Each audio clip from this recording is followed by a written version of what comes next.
O ito, isa na namang BBM vlogger yung talagang patunay kung gaano sila kasinungaling sa mga vlog nila, di ba? Mula sa simula hanggang ngayon, sinungaling pa rin. Lumaki na sila sa pagsisinungaling, nakikinabang sila sa kaban ng bayan sa pagsisinungaling nila. Ito, panoorin natin.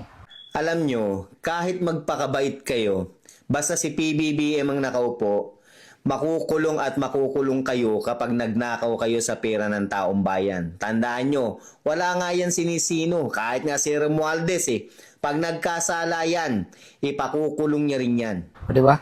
Klarong-klaro, napakalinaw ng sinabi niya. Puro kasinungalingan, di ba? So ibig sabihin, walang kasalanan si Romualdez kasi hindi pinapakulong ni BBM. At saka, ipakulong niya muna yung sarili niya. Kasi ang daming nagtuturo, ilang retired marines ang nagtuturo na siya talaga yung mastermind. Pangalawa, yung kanyang pinsan na si Martin Romualdez. So bakit hindi nila inaayos yung pagpapaimbestiga? Paimbestiga sila pero walang nangyari kasi nga nililihis, kino-cover up lang, di ba? Anong nangyari sa Blue Ribbon? Anong nangyari sa ICI? Di ba wala? Anong nangyari sa Ombudsman? Di ba wala? Walang nangyari sa lahat ng nagnakaw dyan sa kaban ng bayan sa manumalyang ghost project ng flood control na yan. Di ba? Walang nangyari kaya sasabihin mo walang sinisino si BBM, lahat ipapakulong kahit magpakabait pa. Bakit yung iba, sila Alcantara, bakit yung mga kasama nila sa DPWH napawalang sala na? Diba? Kasi sasabihin, binalik naman yung pera. Kalukuhan yan. Kaya yung mga kasinungalingan mo, buti hindi ka kinikilabutan yan. Buti hindi ka nabibilaukan.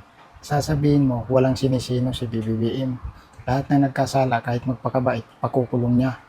Ultimo mismo si Romualdez, kapag nagkasala, ipakukulong niya. Bakit? Wala bang kasalanan si Romualdez? Hindi niya ba alam? Magpinsan sila, di ba?